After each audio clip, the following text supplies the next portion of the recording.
오늘 첫 번째 주제는 윤미향하고 두 번째 조국하고요. 세 번째는 제가 잠깐 설명드린 김진욱이라는 이재명의 최측근이 국무총리실에 임명이 됐다가 본인이 자진 사퇴했습니다. 어떤 사람이길래 자진 사퇴를 할 수밖에 없는지 그것도 말씀을 드리겠습니다. 그래서 윤미향 얘기를 꺼내면서 제가 참 답답한 게 뭐냐면 최근에 최동석이라는 사람이 신임 인사혁신처장 있지 않습니까? 황당한 얘기를 많이 하는 사람. 이재명에 대해서 뭔가 논리와 명분을 만들어준 그 이른바 궤변론자라고 할 수 있는 사람 있지 않습니까? 이 사람이 사람들의 황당한 분석을 많이 했는데 이 사람이 윤미향이 2020년 4월에 더불어시민당인가요? 그쪽에서 이제 공천을 받아서 사실상 이제 더불어민주당의 위성정당이었죠. 배지를 답니다. 국회의원 배지를 다는데 한 달 뒤에 이용수 할머니께서 기자회견을 해요. 그러면서 완전히 사기당했다. 할머니들을 앞세워서 앵벌이시켰다. 그렇게 얘기하는 거 아닙니까? 그런 측면에서 국민적인 어떤 분노를 자아냈죠. 공분을 자아냈죠. 그런데 그 당시에 최동석이라는 사람이 역시 가재는 개편이라고 할까요? 그 수준이 딱 이재명 대통령 수준, 이재명이랑 딱 수준이 같습니다. 그때 최동석이 뭐라고 했냐면 할머니에 대해서 X소리라고 했습니다. X소리. X소리가 뭡니까? 도구소리. 제가 이런 말을 참 옮기기가 민망해서 얘기를 안 하겠지만 어떻게 얘기했냐면 보수들의 일종의 음모다. 문재인 정부를 흠집내기 위해서 뭔가 그런 식으로 했다. 황당한 얘기를 한 겁니다. 그러면서 개소리다 그런 얘기를 하는 거예요. 어떻게 위안부 할머니가 오죽하면 본인이 직접 기자회견까지 했겠습니까? 그런데 그런 얘기를 들으면서 기껏 한다는 게 개소리라고 얘기를 한 거죠. 결국 뭐냐? 민주당이나 이쪽 진영에 있는 사람들은 팩트가 중요한 게 아닙니다. 본인들의 서사가 깨지는 거. 그게 뭡니까?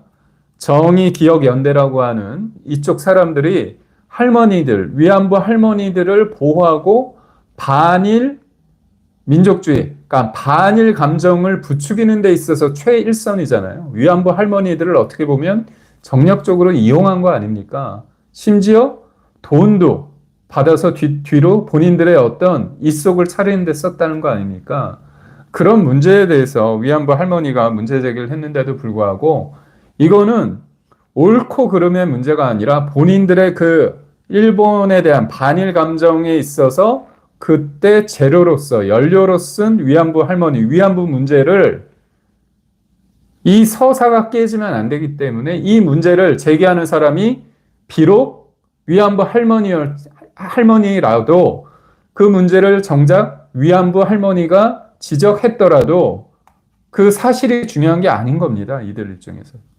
그래서 그 위안부 할머니를 공격하는 상황에 이르렀는데요. 얼마나 황당한 겁니까? 이게 정의를 부르짖고 민주주의를 말하고 인권을 말하는 이런 민주당 진보 진영의 위선의 극치죠. 그 위선의 극치를 달리는 사람들이 오늘 종합 세트로서 사면이 되는 겁니다. 그러니까 이재명이라는 사람이 진짜 가재는 개편이고 본인과 비슷한 생각이다 보니까 그랬을 수도 있고 아니면 사실상의 뭐랄까요?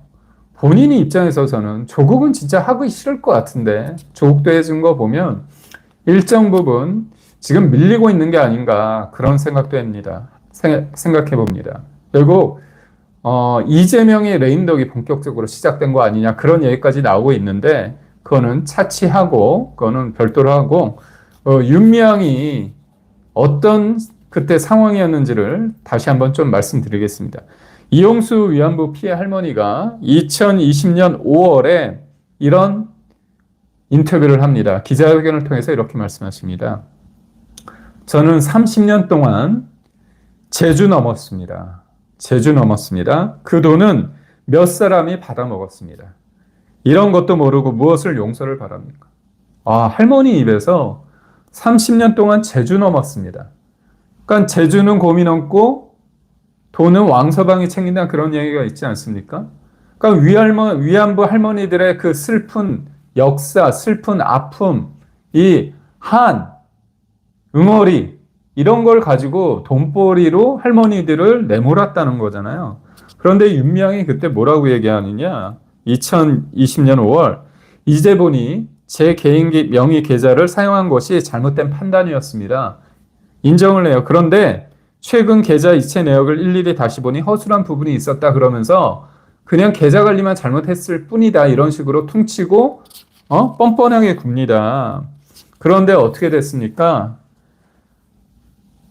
기소돼서 재판을 받아서 1심, 2심, 3심까지 해서 최종심에서 징역 1년 6개월에 집행유예 3년을 받았습니다. 업무상 횡령, 그리고 기부금품법 위반, 보조금법 위반, 이게 3개 혐의에 대해서 다 유죄 판단이 나왔는데 한 예로 1년 6개월 후원금만 7,958만 원을 횡령하고 김복동 할머니 조의금 명의로 1억 2,967만 원을 개인 계좌로 모금해서 다른 용도로 사용을 했습니다. 그리고 인건비를 허위로 계산해서 정부로부터 여성가족부로부터 6,520만 원의 국고 보조금을 편취한 혐의도 모두 유죄가 됐습니다. 그런데 이게 너무나 황당한 게 뭐냐면요. 여러분, 이게 문제가 이 용수 할머니가 문제를 제기하고 언론이 보도를 하고 수사를 해서 기소를 해서 재판까지 해서 최종 대법원 확정 판결까지 되는데 무려 4년이 넘게 걸렸습니다. 황당하죠? 국회의원 임기가 몇 년이죠? 4년입니다.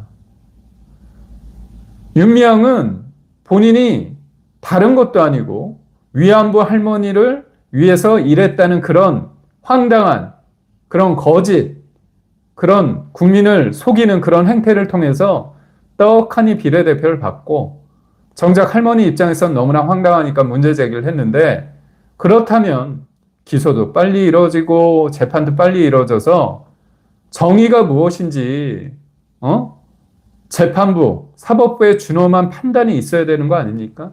근데도 불구하고 침대 축구를 구사했는지 재판부가 성의가 없는지 그렇게 세월이 흘러서 윤미향은 배지 다 채우고 4년 다 채우고 지나고 난 다음에 대법원의 판결이 나왔습니다. 뭐 하자는 거죠? 저는 우리나라 사법부가 여러모로 좀 문제가 많다고 생각합니다. 특히나 이제 문재인 정부 때 김명수란 사람, 이른바 능력도 없고 비주류인 사람을 어차피 그 조직을 망가뜨리기 위해서 쓰는 방법이 뭔지 아십니까? 코드 인사를 하는 거예요. 최동석이라는 사람이 얘기하지 않습니까? 인사는 코드 인사를 해야 된다. 근데 그거를 이재명만 그런 게 아니라 문재인 때부터 아주 지독한 코드 인사를 냈습니다. 사법부를 본인들 코드로 본인들 입맛대로 하기 위해서 가장 좋은 쉬운 방법이 뭐냐? 얘기되지 않는 실력도 없는 인간, 그런 사람들을 대법원장으로 만든 겁니다. 그러니 그 당시 재판이 잘 되겠습니까? 본인들 입장에서 불편한 재판은 제대로 진행이 안 되는 거예요. 윤미향도 4년 넘게 걸렸고 조국은 몇 년 걸렸습니까? 5년 가까이 걸리지 않았습니까? 이게 지연된 정의는 정의가 아닙니다. 4년 만에 대법원 판결을 받았는데 임기도 다 끝나서 선고가 나니까 이게 어떤 의미인지 잘 모르겠습니다. 그런데 어떻습니까? 대법원에서 확정 판결을 받았는데 유죄 확정 9개월 만에 사면이 이루어지는 겁니다. 황당하죠? 2020년 5월에 국회의원 임기가 시작됐습니다. 근데 9월에 기소가 됐고 2024년 5월에 국회의원 임기가 끝났는데 대법원 확정 판결이 언제 나왔냐? 작년 11월 임기 완료. 그동안 세비 무려 6억 원. 그리고 이 사람이 뭐합니까? 국회의원이랍시고 떵떵거리고 살았겠죠. 그동안 위안부 할머니들 속은 피해당한 그런 것들에 대한 보상은 어디 있습니까? 4년 걸린 재판, 그 이후에, 그리고 사면 받은 지금 반성이 있습니까? 이런 사람들, 심지어 유죄 확정 판결을 받고 나서 민사소송이 있었습니다. 시민들이 너 후원금 관련해서 너 등쳐먹었으니까 그거 반환해라. 나는 정말 너가 이용수 할머니를 위해서, 위안부 할머니를 위해서 그렇게 좋은 일을 하는 줄 알았다. 그래서 황당해서 후원금 반환 소송을 냈습니다. 그래서 지난 1월에 서울 서부지방법원에서 화해 권고 결정을 냈습니다. 뭐냐면 일종의 조정이죠. 양측에서 너무 재판을 오래 끌다 보면 손해니까 화해를 해라. 그래서 윤미향 너가 이걸 돌려줘라 얘기를 했습니다. 그런데 어떻게 했느냐? 윤미향이 또 뻔뻔하게 이의신청서를 제출했습니다. 법원이 사건 해결을 위해 화해를 권고하고 양측이 동의할 경우 확정 판결과 같은 효력을 갖는데 어떻게 했냐? 윤미향이 이의신청서를 제출하면서 다음 달 24일, 8월 24일, 9월 24일이죠. 9월 24일 날 첫 번째 후원금 반환 청구 소송 첫 변론 기일이 열립니다. 아니, 진짜 윤미향이 좋은 일을 할 줄 알고 후원했던 사람이 한두 명이겠습니까?